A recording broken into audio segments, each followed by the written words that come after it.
Recuerden que toda inversión tiene riesgos potenciales de perder dinero. Yo comparto las especulaciones personales que encuentro en el mercado, sus oportunidades y riesgos, pero no deben ser interpretadas como un incentivo de inversión. Buenas compañeros, este es el análisis del precio de Bitcoin hoy, 7 de septiembre, luego de la apertura asiática. Mi nombre es José Villarreal y esto es Cultura Trading, educación financiera sin apofenia. Bueno compañeros, justo como lo habíamos estado comentando, estábamos atrapados dentro de un estrecho lateral desde los $19.500 hasta los $20.500 por la parte de arriba. Y habíamos estado hablando que la probabilidad de romperlo no era tan alta. Pero parece que se ha dado ese escenario, una continuación bajista, buscando muy probablemente el objetivo de los $18.000, objetivo que teníamos trazado, ya que habíamos manejado la teoría de que esta fue una zona de consolidación del precio. Esta zona de consolidación, vamos a verla muy rápidamente, es la que estuvimos comentando, que se estuvo conformando desde el crash de junio y justamente mantuvo el precio de Bitcoin atrapado en este triángulo ascendente hasta que se rompe con las declaraciones de Jerome Powell de 8 minutos que destruyeron los mercados. Ahora bien, lo importante entonces es saber que ya sabiendo que tenemos un horizonte para poder esperar una caída próximamente en el precio, al menos hasta la búsqueda de ese objetivo, ya podemos darnos cuenta que no queda un trayecto muy alto de desplazamiento a la baja. Es decir, solamente, y vamos a medirlo, desde el objetivo de ese cierre de cortos hasta la actualidad, solamente pudiéramos especular un movimiento de un 4.3% a la baja. Pero, de todas maneras, lo que el mercado pareciera que se estuviera anticipando es a los problemas que se están generando a nivel de otros indicadores. Y me explico muy detenidamente. La inversión de la curva ha mejorado muy notablemente. Actualmente, si nos damos cuenta, en la comparación del bono de 10 años con el de 2 años, ya solamente hay una diferencia de 0,15 puntos. Hace prácticamente 21 días, 3 semanas, era 0,5 puntos. Esa reducción en la disminución de la curva de tipo es precisamente porque se han estado vendiendo una gran cantidad de bonos, incluso de las temporalidades más altas. Y es porque la gente se está refugiando en un activo aún más estable que el mercado de los bonos, y ese es el de los dólares. Ahora bien, pero ¿quién ha estado entonces vendiendo a saco tantos bonos? Que es realmente el foco del problema. Les recuerdo que a partir del mes de septiembre, y nos lo dijo Lainer Brainal desde el 4 de abril, cuando estábamos en el precio de Bitcoin en los $48.000, y eso acabó con todos los mercados, incluyendo las criptomonedas, que iba a comenzar la reducción de balance por $48.000 millones desde abril hasta septiembre, porque en septiembre se iba a duplicar la cantidad de la reducción de balance, ya no iban a ser $48.000 millones, sino $96.000 millones. Es el mismo gobierno de los Estados Unidos el que está inundando el mercado de bonos con una sobreventa, y no hay una capacidad de absorción de los mismos. Es por eso que los bonos, miren, el bono de 20 años ya está en el máximo de rentabilidades que se especula que va a llevar la Reserva Federal en la subida de tipo. Ese es normalmente el máximo que pueden alcanzar los bonos, porque se supone que nunca van a deben dar un interés mayor que el que se da por la subida de tipos de las tasas de interés. Y casi todos se encuentran en ese mismo rango, es decir, se especula que vamos a cerrar el año entre el 0, entre el 3,75 y el 3,50. Y el de 2 años está, incluso el día de ayer estuvo tocando el 3,50, nadie los quiere, solamente están comprando los que saben perfectamente que esa es una regla bastante estable, y apuestan, al menos en el corto plazo, a que puede haber un rebote a la baja en la rentabilidad y al alza en los bonos. Pero el hecho de que estén los bonos bordeando la parte superior con tanta fuerza es lo que está generando tanto miedo en el mercado, porque eso es lo que estamos viendo realmente.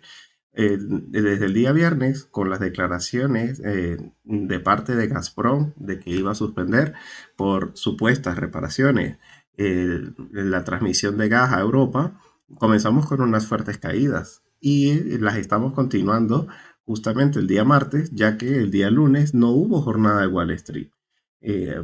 Por alguna razón, es el mercado americano el que descuenta con mayor fuerza esa noticia en vez de hacerlo el mismo mercado europeo. Independientemente de cuál sea la razón, si es precisamente una sobreventa porque el gobierno de los Estados Unidos ha aumentado la reducción del balance de la Fed o si es por el evento del gas de Europa, lo mejor que podemos hacer es trabajar a nivel técnico, ya que lo que los operadores intenten descontar o contar lo van a hacer en base a un plan de trading a nivel técnico. Y nosotros podemos intentar seguir esas pistas para aprovecharnos de la mejor manera o al menos prevenir que nos golpee a nosotros de la peor forma. En ese sentido, entonces tenemos que ver qué es lo que está pasando y lo que está pasando se ve realmente grave. Cuando se está vendiendo un activo un refugio, como en los bonos americanos, es porque opción A, hay un gran apetito por el consumo de riesgo y no lo parece porque las criptomonedas están yéndose a la nada o porque se están yendo al refugio mayor. Y el refugio mayor, les recuerdo que son los dólares. El USDT, en el caso de las criptomonedas o en el caso de las divisas, el dólar americano, es el valor refugio por excelencia históricamente. Es el único que siempre sale ganando en todos los procesos de compresión de correlación del mercado. Es decir, no es normal que caigan bonos, que caiga bolsa, que caigan criptos, que caiga el oro, que caiga el petróleo, que caiga todo junto. Normalmente el mercado se diversifica y no tiende a correlacionarse tanto y cuando se correlaciona tanto es porque está subiendo con fuerza el dólar porque hay un gran miedo en el mercado. Ese gran miedo puede ser, como les digo, porque algo se rompa por el exceso de severidad que está teniendo la Fed, ya sea con la reducción de balance o la subida de tipos de interés, o la inquietud que se pueda tener por cómo va a ser el desempeño del tercer trimestre de Europa, ya sea a nivel de consumo o en general, por este problema que se está generando en la crisis energética que está ocurriendo por la guerra de Ucrania y Rusia. Ajá. ¿Qué podemos ver en el dólar? Está tocando máximo, constantemente está rompiendo máximo. Fíjense, toca un máximo histórico de prácticamente los últimos 20 años, el 23 de agosto, toca uno nuevo, el 28 de agosto, toca uno nuevo, 1 de septiembre, toca uno nuevo, el 4 de septiembre, toca uno nuevo, el día de ayer. Y hoy también, justamente, ahora se estaba dando un poco la vuelta, pero si se dan cuenta, al menos ya tuvo una mecha y tocó incluso el punto de 10.7. Pareciera que ya estuviera sólido por encima del 110, del índice 110. Eso es bastante negativo. Por un lado, también podemos ser bastante conscientes y saber que lo que pesa más en el dólar index es una caída del euro. Y por supuesto, el dólar buscando máximos de 20 años tiene que estar totalmente relacionado con que el euro está buscando mínimos de 20 años. Y aquí está, el euro está precisamente reconstruyendo cada vez mínimos, mínimos y mínimos descendentes y es bastante peligroso para el mercado. Construir cada vez nuevos mínimos nos va a llevar también a nosotros, a nivel de inversores de criptomonedas, a tocar mínimos. Es aquí en donde puede radicar la mayor pista para entonces intentar interpretar cuál va a ser la próxima tendencia que vamos a tener en el corto y mediano plazo. Dentro de muy pocas horas vamos a tener, ya para cuando ustedes estén viendo este video, muy probablemente ya se esté publicando en investing.com, cómo sale el Producto Interno Bruto en la zona europea. Y el día de mañana tenemos declaraciones de Christine Lagarde y la subida de tipos de interés que se especula que sean por 75 puntos básicos. Esa medida de subida de tipos de interés, aunque vaya en contra de lo que puede ser la capacidad de consumo de la zona europea, va a ser muy positivo para el euro. Si es muy positivo para el euro, va a ser muy negativo para el dólar. Si es muy negativo para el dólar, puede que se baje un poco la sensación de aversión al riesgo y tengamos un rebote alcista luego de la subida de tasas de interés que vamos a tener el día de mañana con esa declaración. Pero el día de hoy, con justamente los datos del Producto Interno Bruto, podemos encontrar bastante volatilidad. Recuerden que en el caso del Producto Interno Bruto, cuanto peor, mejor. Es decir, que si el Producto Interno Bruto sale por debajo de lo esperado en el calendario económico, ahorita lo vamos a revisar, eso va a ser bastante positivo. Y probablemente comenzaremos a tener un rebote alcista en el euro dólar una caída en el dólar index y por ende una subida en los mercados de riesgo como las criptomonedas y Bitcoin. Y si saliera el Producto Interno Bruto en lo esperado o incluso, aunque no tiene mucho sentido, por encima de lo esperado, eso puede ser bastante negativo porque le daría más posibilidades a una fuerte subida de tipo y eso asustaría un poco a los inversores. Lo que se debe esperar es que salga un mal Producto Interno Bruto de la zona europea y que de todas maneras se suba suficiente los tipos de interés, ya sea 50 o 75 puntos básicos, preferiblemente 75 puntos básicos, y eso puede de una u otra manera menguar la fuerza bajista que estamos viendo actualmente. Eso es más o menos lo que nos puede decir el análisis técnico de los diferentes índices macroeconómicos. Eh, con respecto a los bonos, pues vamos a dejarlos estar. Conformémonos con saber que se encuentran todos en zonas de máximos muy peligrosos. El más peligroso de todos siempre es el bono a 10 años. Este, más que para trading, es que todos los inversores lo usan como un detector de cómo se encuentra el estado de aversión al riesgo. Y simplemente, y lo he leído de diferentes bancos de inversión, todos están esperando lo mismo. La respuesta del mercado va a ser muy, muy, muy violenta si se toca la rentabilidad del 3.5 en, en el bono a 10 años. El US10Y, es algo que todos deberían tener en su TradingView o a través de su plataforma de inversión. Incluso lo pueden seguir de manera gratuita desde investing.com y ver, porque si llegásemos a tocar este punto, la mayoría de los bancos de inversión hablan de correr. Ya no lo digo yo, lo dice todo el mundo. Porque ver nuevas rentabilidades por encima de lo que van a ser la máxima subida de tipos esperada, que es 3.5 o cuanto mucho 3.75, pero es que como los bonos hicieron fue este máximo histórico ya desde cuando se preveía eso, tocar un nuevo máximo en rentabilidades no visto en muchos años, eh, uno sucesivo por encima, va a ser descontado en los mercados de riesgo de una manera muy negativa. Y más bien, entonces, también muy de la mano, llegar a ver un patrón de vuelta del precio, mejor dicho, de la cotización de las rentabilidades por debajo de donde se encuentra actualmente, puede calmar un poco los ánimos de seguir pensando en que vamos a seguir cayendo. Esas son la mayoría de las pistas. Las tienen entonces, y en resumen, es el euro dólar, el de XY y los bonos a 10 años, tanto por la inversión de la curva de tipos con el de 2 años, que como les digo, está mejorando, pero eso no significa que vaya a ser positivo para las bolsas. Pero la mayor idea que nos puede arrojar los bonos a 10 años va a terminar siendo ver que rompiera este punto crítico para definitivamente dar por claudicar cualquier idea alcista que se pueda tener por el resto del año.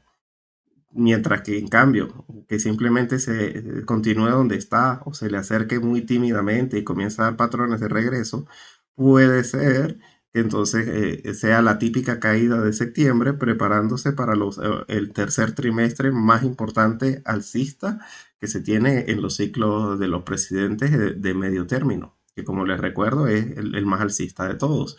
Vamos a revisar ese gráfico en un momento. Por ahora vámonos con el calendario económico para explicar bien lo que hablo del Producto Interno Bruto de la zona europea. Bueno, compañeros, aquí está. Me refiero específicamente a el Producto Interno Bruto de la zona euro anualizado, evidentemente, en comparación con el segundo trimestre. En el año pasado se creció un 5.4% y este año se espera que se crezca menos. El hecho de que se mantenga positivo ya es una muy buena pista. Y aunque se mantuviera por debajo de lo que fue el año anterior, pues vamos a estar claro que el año anterior estábamos en burbuja. Ahora estamos asumiendo las consecuencias tanto de la guerra como de la inflación y apenas el comienzo de la subida de tipos de interés que tampoco es que apoye este número. Pero igual eso no ha afectado, eso aún no ha llegado al bolsillo del consumidor, por lo cual eso no es significativo.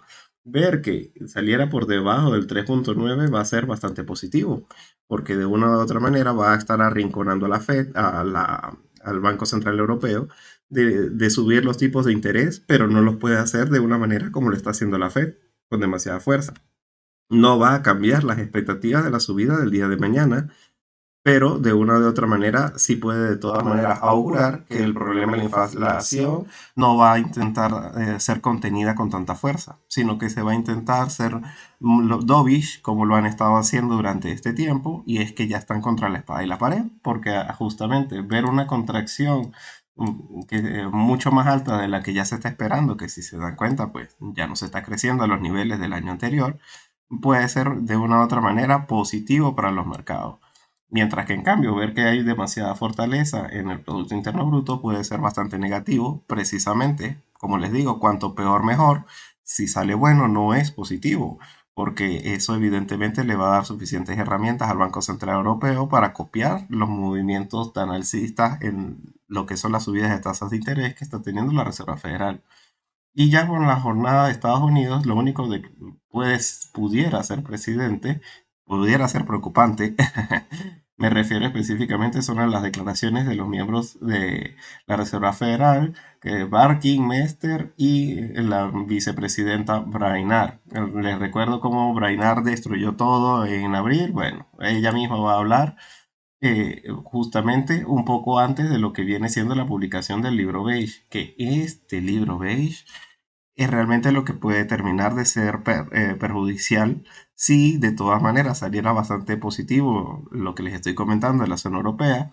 Las declaraciones de los miembros de la Fed no creo que sean lo suficientemente preocupantes, pero este libro beige sí, porque les recuerdo que aquí ellos van a dar un resumen de cuáles las condiciones que ellos están ponderando con mayor importancia a la hora de la toma de decisiones que tienen por delante. Las decisiones que tienen por delante son claras de cuánto va a ser la próxima subida de tipos que vamos a tener al final de septiembre, cuál va a ser el techo de las subidas de tipos de interés y cuáles son sus expectativas de inflación a un año y a 2 años vista. Ese tipo de información que realmente es clave para los mercados se recoge en este libro y la van a estar compartiendo justo a esta hora, a media sesión de Wall Street. Yo voy a estar compartiendo todo ese tipo de información, nomás la tenga a la mano por mi cuenta de Twitter que está en la descripción de este video. Si la quieres tener porque estás intentando aprovechar cualquier tipo de volatilidad que se genere, deberías seguirme. Ahí está el link para que puedas encontrarme. Ahora bien, vamos entonces a decir en resumen cuál es el estado de la situación actual. Simplemente, en temporalidades más pequeñas, ya podemos ver que lo peor pareciera que ya se estuviera deteniendo. Es decir, de una de otra manera, ya no se están construyendo mínimos por debajo de los anteriores. Sin embargo, no podemos dar por sentado que realmente el precio de Bitcoin está a salvo hasta no recuperar los 19.500 y quedarnos por encima. ¿Por qué? Porque debajo de los 19.500 dólares es en donde debe haber la mayor cantidad de fuerza bajista.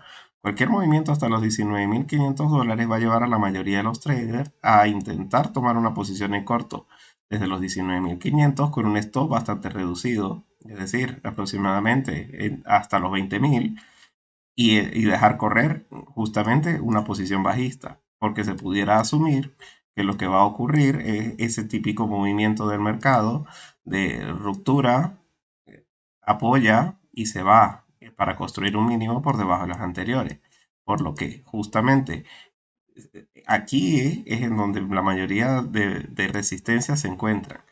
Submontarnos y solidificar por esta área puede ser bastante positivo, ya que estaría de una u otra manera atrapando a todos los vendedores, a los compradores de cortos, a los compradores de put o los que abrieron posiciones bajistas, y eso puede ser bastante positivo. Y justamente retomar esta zona del rango entre los 19.500 y los 20.500 va a ser muy positivo. Pero como les digo, tiene que ocurrir un filtro y tiene que superarse los 19.500 con fuerza, porque este rebote que estoy marcando en este momento es bastante probable y pudiera ser bastante aprovechable justamente, como les digo, para apoyar el movimiento bajista. Pero no es un movimiento que se pueda asegurar. La probabilidad más alta es simplemente dejar que cuando se alcance este punto, ver que no termine de romper y solidificar por la parte de arriba, porque no se puede dar por sentado que se va a devolver. Sería bueno entonces, y es lo que yo estoy pensando hacer, esperar este pequeño movimiento de retroceso. Es decir, si va a subir y va a rebotar, bueno, que comience a rebotar con fuerza. No voy a dejar órdenes límite en los 19.500, ni voy a hacer absolutamente ningún tipo de, de asegurar que la probabilidad más alta es bajista y ya está, y es que todo se está acabando. No tengo una posición fatalista sobre la situación actual, para nada. Simplemente creo que hasta que no se construya un mínimo por debajo de los mínimos anteriores en el precio de Bitcoin, es decir, que no se busque romper nuevamente los 18.500 dólares, podemos estar al menos pensando en que la probabilidad más alta es de rebote. Pero no estoy seguro si es el rebote para seguir cayendo todavía. ¿Por qué no lo doy por sentado? Y ya es lo último que quiero revisar con ustedes. Es por lo que ha hecho el SP 500 de la mano con todo lo que ha estado ocurriendo. Les recuerdo cuál era la situación en la que nos encontrábamos. Yo les había estado diciendo desde hace varios días, los 1900 no se pueden perder, los 1900 no se pueden perder, aquí están los 1900. Han sido rotos, y actualmente el precio justamente está luchando por no terminar de darse por vencido debajo de esta directriz de los 1900. Yo la tengo marcada en 1907, ya les voy a mostrar por qué. Pero fíjense que también tengo una directriz por la parte de abajo, que fue justamente en donde encontró el rechazo y formó una muy buena vela de martillo el día de ayer. A partir de ahí, evidentemente, la vela fracasó e incluso ya construyó un mínimo por debajo del anterior, pero tengo un segundo soporte. Este segundo soporte lo podemos revisar, pero es en el gráfico diario. Me parece que es el de salir corriendo porque muy probablemente sí vamos a estar construyendo mínimos por debajo de los mínimos anteriores. Ahí sí ya cambio mi expectativa y podría volverme algo alarmista. O mejor dicho, a tomar posiciones en corto, aunque no se consolide el rebote alcista, aunque no haya subido hasta los 19.500. Esta directriz de la unión desde los mínimos que se conformaron justamente de la mano con el precio de Bitcoin a mediados de junio, que tiene un retest y actualmente tiene este segundo test. Perder este mínimo de los 3.880, justamente romper el mínimo que se construyó hoy, que fue en los 3.883, eso puede ser bastante peligroso para los mercados y condenar al precio de Bitcoin y de otras criptomonedas a que ya no haya ningún rebote alcista para entrar, sino que justamente en la nueva construcción del mínimo que haga Bitcoin y muy de la mano con el que haga el SP 500 y romper esta directriz de reconstrucción del precio a una tendencia de bajista alcista, va a ser muy negativo. Y no lo digo yo, también eso lo he escuchado en muchísimos bancos de inversiones, que esta línea la tiene todo el mundo en el gráfico, ya que fue soporte en mayo, también fue soporte a finales de mayo y lo respetó. Los 3.900 era el precio que no se perdía. A partir de ahí tuvimos un pequeño rebote, luego sí se perdió con fuerza en junio, luego fue resistencia a finales de junio, resistencia a comienzos de julio, la última resistencia aquí el 19 de julio y la toca por última vez el 27 de julio. Todo en los 3.900 es una área de negociación fundamental. Permanecer por encima de ella siempre va a ser unas muy buenas oportunidades de compra, pero es esperar a que rebote al alza. Del mismo modo, como les digo, que no se dejan posiciones en órdenes límites y no se dejan alarma, no se compra aquí. Se compra cuando ya tenga un patrón de retorno al alza que me indique que se superó y nos estamos alejando de esta zona de peligro. Porque perder esta zona, como les digo, de los 3.880 va a ser muy negativo y puede condenar el precio de Bitcoin a perder fácilmente nuevamente hasta los 18.000 dólares incluso. Y en el caso del SP 500 fácilmente ir a buscar los mínimos aproximadamente lo que son los 3.700.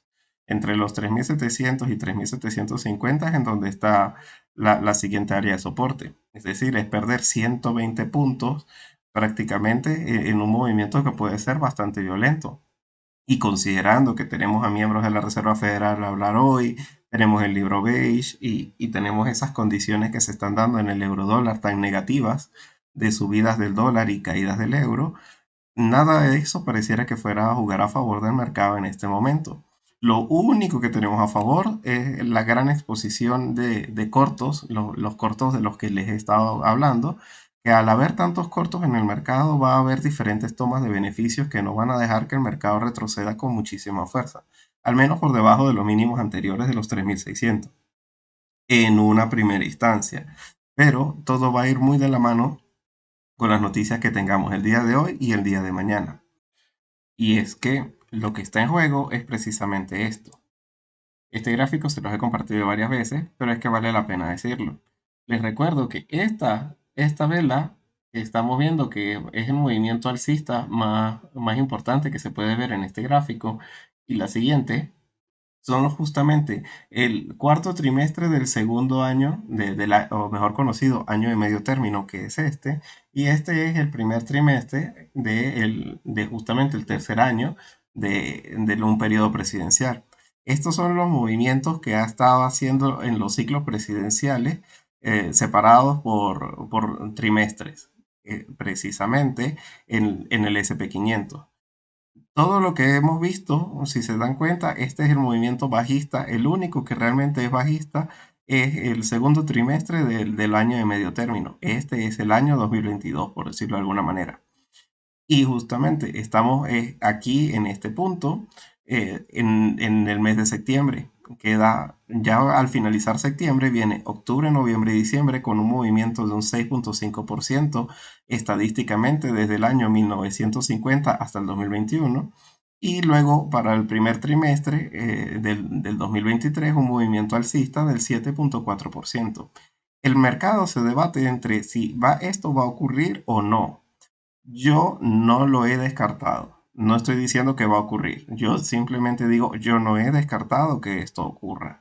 ¿Por qué? Porque pues, se puede dar simplemente la idea de que al alcanzar el máximo de las subidas de tipos de interés, de una o de otra manera se busque cómo llenar de liquidez nuevamente al mercado a través de algún mecanismo y eso genere a su vez que la reinversión vuelva.